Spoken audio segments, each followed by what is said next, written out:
And speak to Muhannad Ayyash, who's a professor of sociology at Mount Royal University. Professor, welcome to the program. How important a moment is this?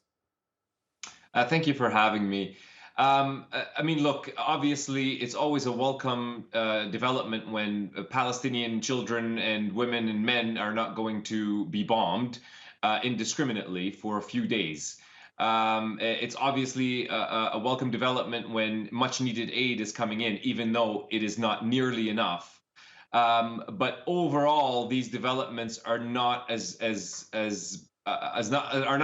much of a breakthrough as some commentators are making them out to be. This is only for 4 or 5 days. The most critical aspect for me is that what is being reported right now is the Israeli state is making it clear that no Palestinians who have left northern Gaza will be allowed to return to northern Gaza, that the Israeli military and troops their occupation forces will remain in northern Gaza and hold the positions that they have taken. And that they plan to continue the onslaught immediately after this pause ends.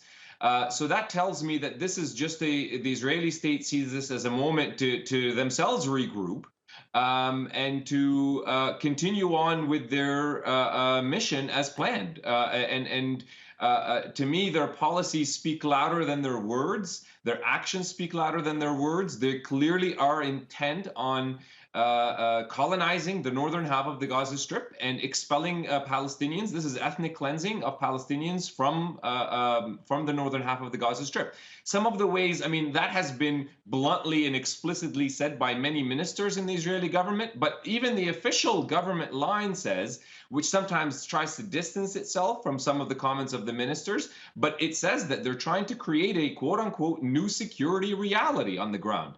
And nobody's really pressing them. Okay, well, what does that mean, a new security reality? And they could, I predict that they will frame their presence in northern Gaza Strip as a necessary part of this new security reality, which is in effect an occupation of Palestinian lands and the expulsion of Palestinians from their lands. So the fundamentals of what is happening here have not changed with this deal.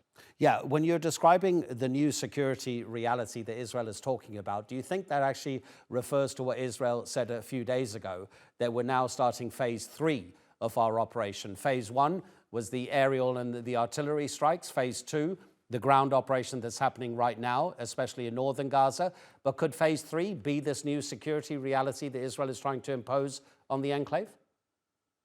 I believe so. It's, obviously, I'm not a military analyst to kind of break down all the different phases, but clearly they're doing everything at the same time. So phase 1 hasn't ended either. The airstrikes and the artillery fire is still ongoing. They're still doing it now, and they'll continue to do that all day tomorrow, as we've seen in past years. They'll probably continue to bomb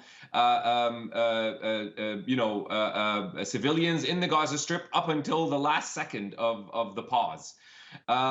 So it does seem to me that this phase 3 is the cementation of the presence of Israeli troops across the northern parts of the Gaza Strip, and the continued expulsion of Palestinians from the northern parts of the Gaza Strip. And I believe that part of what is being reported right now is that part of this deal is to enable more Palestinians to leave the northern Gaza Strip and into the southern parts of the Gaza Strip, which again tells me that that is certainly their intention, is to take over the northern half of the Gaza Strip.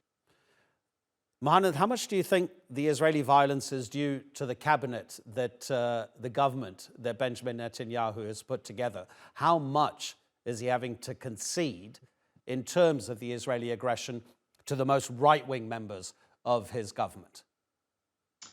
That is certainly part of the picture here, but I don't think Netanyahu himself is losing any sleep over the brutalities that he is responsible for here. I do believe that the differences are probably more about tactics and strategies. So someone like Netanyahu would see something like this, a pause, this so-called truce, as beneficial in the long term for the same goal that he shares with his far right cabinet members. We hear some on the far right of his cabinet are against this deal and are criticizing it.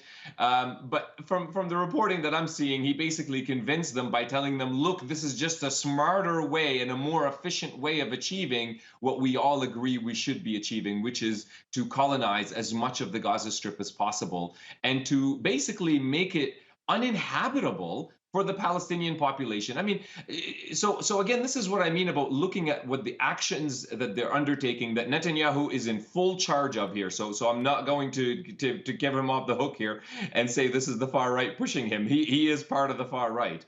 But I mean, if your audience can just imagine themselves, if the hospitals in your town or city that you're living in are destroyed and the soldiers that destroyed those are still there with their guns pointed at you, would you stay or leave?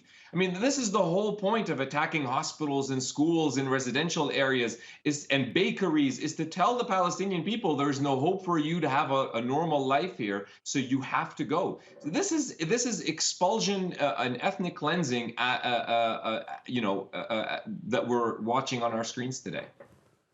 Professor Muhannad Ayyash, thank you very much indeed. So really appreciate your input.